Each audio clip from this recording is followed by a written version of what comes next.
अस्सलामु अलैकुम वरहमतुल्लाहि वबरकातुहू। प्यारे नाज़रीन, जैसा कि आपको मालूम है कि अभी-अभी दिवाली गुज़री है और दिवाली निकलने के बाद बहुत बड़ी खबर और बहुत ही अफ़सोसनाक खबर हमारे पास आई है, तो हम आपको बता रहे हैं। वो ये है कि सऊदी अरब के अंदर इस बार दिवाली बहुत धूम-धाम से मनाई गई। वो सऊदी अरब जहाँ मक्का है, वो सऊदी अरब जहाँ नबियों की पैदाइश हुई है और नबियों का मस्कन रहा है, और वो सऊदी अरब जहाँ मदीना मुनव्वरा भी है। उसके अंदर गैर मुस्लिमों का जो फेस्टिवल है दिवाली, वहाँ पर बड़ी धूमधाम से मनाई गई। ऐसा नहीं है कि वहाँ की हिंदुओं ने मनाई हो, क्योंकि वहाँ हिंदू भी रहते हैं, गैर मुस्लिम भी रहते हैं। अगर वो मनाए तो चल जाता है, भाई अपना त्योहार मना रहे हैं। लेकिन जो वहाँ के शेख हैं, मुस्लिम हैं, ईमान रखते हैं अल्लाह और उसके रसूल पर, और वहाँ वहाँ पर ऐसे फेस्टिवल में शिरकत कर रहे हैं जो कि गैर मुस्लिम का है। बाकायदा उसकी एक बड़ी वीडियो हमारे सामने आई है। हम आपको इंशाल्लाह वो दिखाते हैं कैसे इस त्योहार की इब्तिदा हुई और कैसे वहाँ के लोग इस खुशी में शामिल हो रहे हैं। चलिए सबसे पहले वीडियो देखते हैं, उसके बाद इंशाल्लाह बात करते हैं। Day of Diwali, the festival of lights.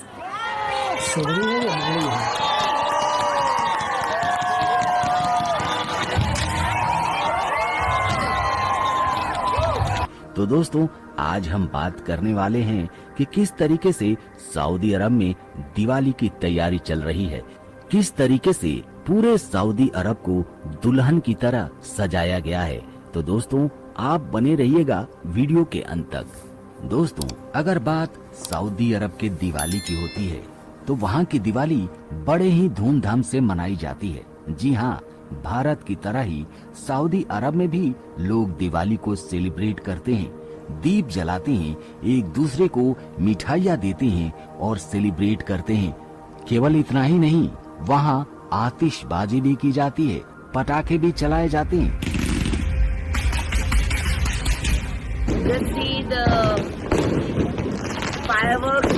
ये सब मक्का शरीफ में होता है, सऊदी अरब में। Well, I'm in the very famous Bardubai area here in Dubai, and it's Diwali time. As you can see behind me, this is one place where you have to come during Diwali. आपको जानकर हैरानी होगी कि India की तरह ही वहाँ भी लोग पटाखे और आतिशबाजी करते हैं।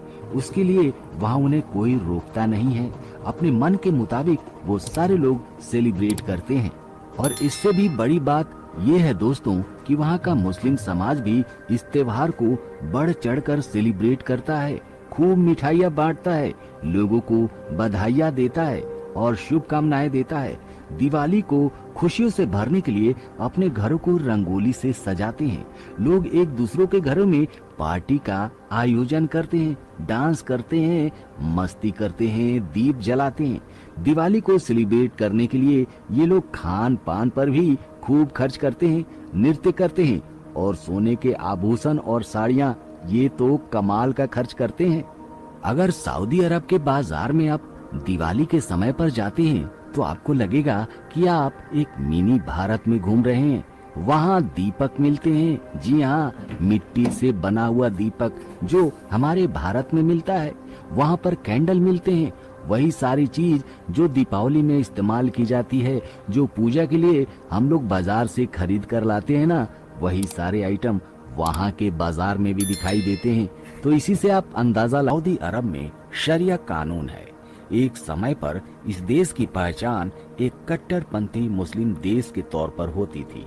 हालांकि अब सऊदी अरब अपनी पहचान को बदल रहा है और धीरे धीरे सुधार रहा है। मेरी मंकी गंगा, अरे तेरी मंकी जमुना था।